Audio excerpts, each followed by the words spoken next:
So ఈరోజు మనం childhood obesity గురించి తెలుసుకుందాం. సో చిన్న పిల్లలు ఈ మధ్య కాలంలో చాలా లావు అవుతున్నారనమాట. దీనివల్ల మనకి ఫ్యూచర్ ఇంపాక్ట్ ఉంటుందా? జనరల్ హెల్త్ మీద కానీ, లేకపోతే వాళ్ళకి ఫెర్టిలిటీ ఇష్యూస్ కానీ వస్తాయా? అంటే డెఫినెట్‌లీ యెస్. మనం ప్రేమ కొద్దీ లేదా గారాబం చేసే కొద్దీ వాళ్ళకి ఎక్కువ ఫుడ్ పెట్టి, వాళ్ళకి బయట నుంచి ఫుడ్ కావాలంటే అది తెచ్చి పెట్టేసి, ఇలా చేయడం వల్ల వాళ్ళకి మనం నష్టమే కలిగిస్తున్నాము. ఈ మధ్య కాలంలో పిల్లలకి యాక్టివిటీ తగ్గిపోతోంది, వెయిట్ పెరుగుతుంది అండ్ ఫుడ్ ఇంటేక్ పెరుగుతుందన్నమాట.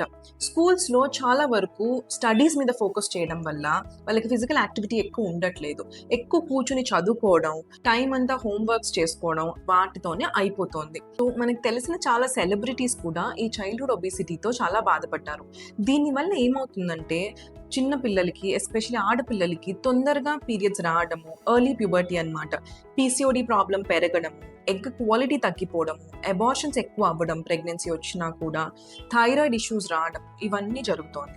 అదే మగవాళ్ళలో ఏమవుతుందంటే వెయిట్ పెరగడం వల్ల వాళ్ళకి స్క్రోటల్ టెంపరేచర్ అంటే టెస్టస్ జనరలీ చల్ల ప్రదేశంలో ఉండాలన్నమాట. అందుకే కొంచెం బాడీకి సెపరేట్‌గా ఉంటుంది. కానీ వెయిట్ పెరగడం వల్ల హీట్ ఎక్కువ జనరేట్ అయ్యి స్క్రోటల్ టెంపరేచర్ పెరుగుతోంది. స్పెర్మ్ క్వాలిటీ తగ్గిపోతుంది. స్పెర్మ్ నంబర్స్ తగ్గిపోతున్నాయి అన్నమాట. సో మీ పిల్లల్ని చాలా జాగ్రత్తగా చూసుకోండి. వాళ్ళకి ఫిజికల్ యాక్టివిటీ ఉండాలి. మంచి న్యూట్రిషియస్ ఫుడ్ పెట్టండి. జంక్ ఫుడ్ కంప్లీట్‌లీ అవాయిడ్ చేయండి.